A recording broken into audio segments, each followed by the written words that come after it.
Hello दोस्तों। हो सकता है कि आप अभी आलसी महसूस कर रहे हों। आप शायद मन ही मन चाह रहे होंगे कि काश मंडे की सुबह कभी ना आए और हमारे वीकेंड ही चलता रहे। क्या आपको अपने जॉब पर जाने के लिए मोटिवेशन की ज़रूरत पड़ती है? क्या आप अपने पैशन, अपने जुनून को आगे बढ़ाना चाहते हैं? क्या आपको लगता है कि आपकी जॉब आपके लिए नहीं है और आपको अपने काम में कोई भी चैलेंजिंग टास्क करने को नहीं मिल रहा है? इनमें से किसी भी सवाल का जवाब हाँ है तो ये समरी आपको हेल्प करेगी। यहाँ आप सीखेंगे कि कैसे आप एक एक्सीलेंट परफॉर्मर बन सकते हैं।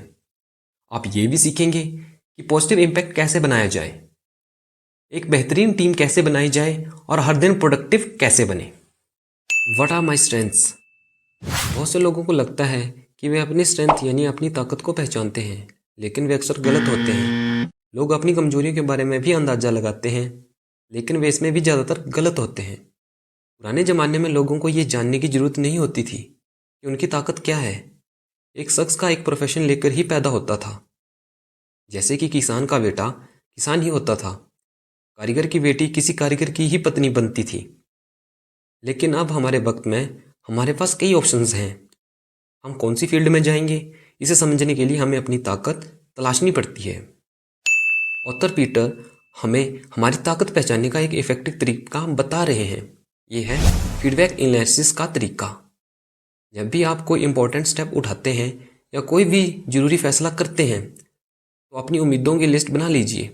9 या 12 महीने बाद आपके करियर का क्या होगा, आपकी क्या उम्मीद है इसे लेकर, उसे लिखिए। क्या आप अपने गोल्स को अचीव कर पाएंगे? आपको फिर से कोशिश करने की ज़रूरत पड़ेगी। ये टेक्निक ऑथर के लिए सालों से काम कर रही है। फीडबैक एनालिसिस कोई नया तरीका नहीं है, ये सदियों से चला आ रहा है। फीडबैक एनालिसिस आपको अपनी ताकत को पहचानने में हेल्प करता है। इससे आपको ये समझ में आएगा कि आपको कहाँ इम्प्रूवमेंट की ज़रूरत है। ये आपकी कमजोरियों को भी सामने लाएगा। अपना फीडबैक एनालिसिस करने के बाद आपको 3 काम करने पड़ते हैं। सबसे पहले अपनी ताकत पर फोकस कीजिए। खुद को उस जॉब, बिजनेस या करियर में लगाइए जहां आपकी ताकत बेहतरीन रिजल्ट दे सकती है।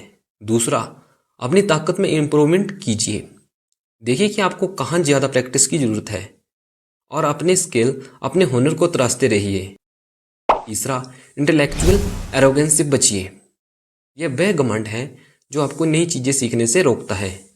जैसा कि आप देख सकते हैं, इंटेलेक्चुअल एरोगेंस आपके दिमाग को नई नॉलेज हासिल करने से रोक देता है।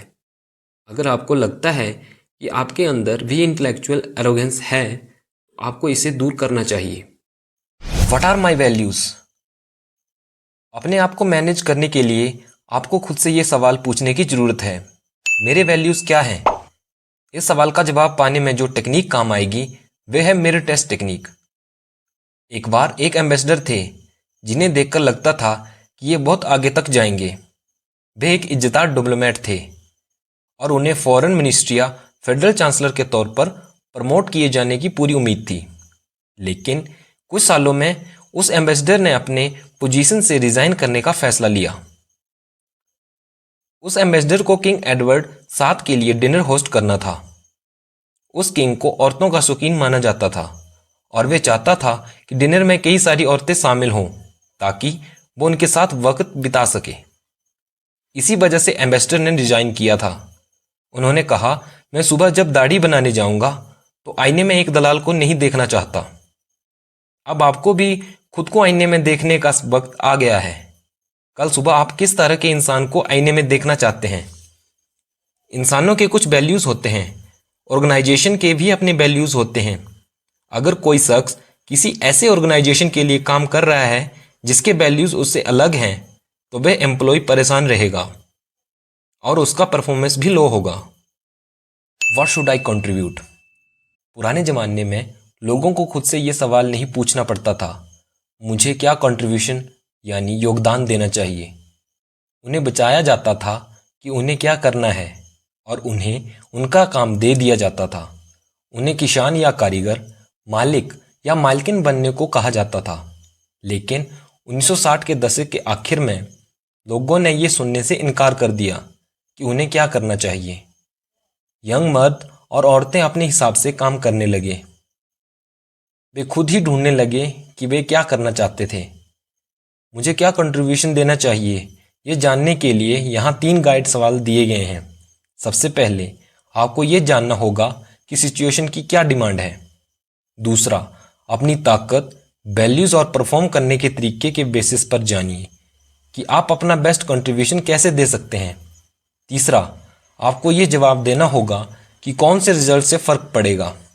एक बड़ा और फेमस हॉस्पिटल था, लेकिन पिछले 30 सालों से इसका नाम नीचे गिरता जा रहा था। तो नए एडमिनिस्ट्रेटर ने फैसला लिया कि उसका एक कंट्रीब्यूशन ये होगा कि उसे अगले 2 सालों में हॉस्पिटल के इम्पोर्टेंट फील्ड को बदलना है।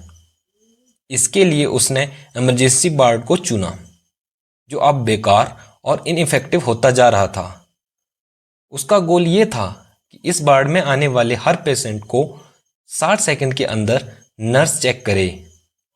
एडमिनिस्ट्रेटर और उनकी टीम ने इस पर काफ़ी मेहनत की।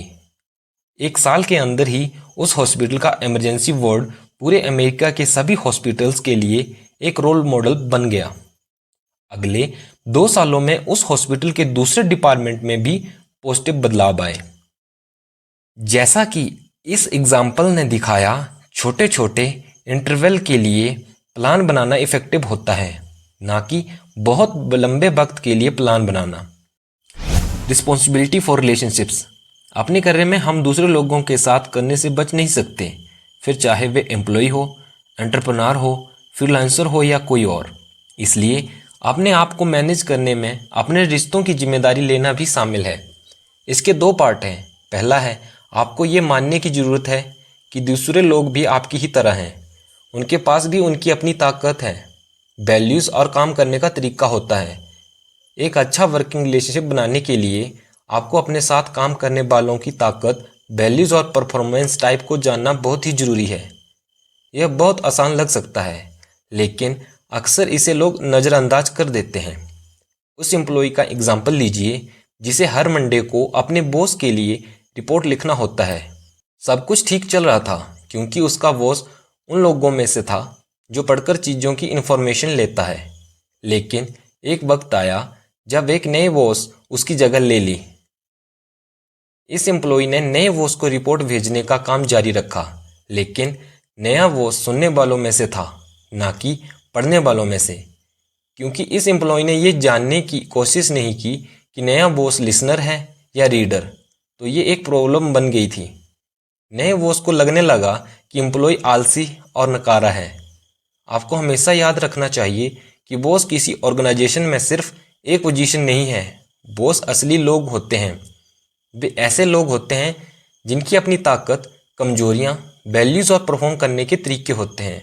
इसलिए अपने बॉस को जानना एक एम्प्लॉय की जिम्मेदारी होती है, और एम्प्लॉय का काम है कि वे खुद में जरूर बदलाव लाएं और अपने माहौल के मुताबिक खुद को ढाल लें। यह बात आपके कलीग्स पर भी लागू होती है। टीम के हर मेंबर को अपने तरीके से काम करने का हक होता है। टीम के हर मेंबर को उनकी ताकत और वैल्यूज़ के हिसाब से काम दिया जाना चाहिए ताकि टीम असरदार तरीके से काम कर सके। अब रिलेशनशिप की जिम्मेदारी के दूसरे पार्ट के बारे में बात करते हैं। यह है कम्युनिकेशन। बॉस और टीम मेंबर्स को पहले ही बता देना चाहिए कि उनकी ताकत और वैल्यूज़ क्या है, ताकि बाद में कोई टकराव ना हो। इन पर शुरुआत में ही बात हो जानी चाहिए ताकि काम बिना रुकावट के चल सके। इससे टीम मेंबर्स के बीच अच्छे वर्किंग रिलेशनशिप भी बनते हैं।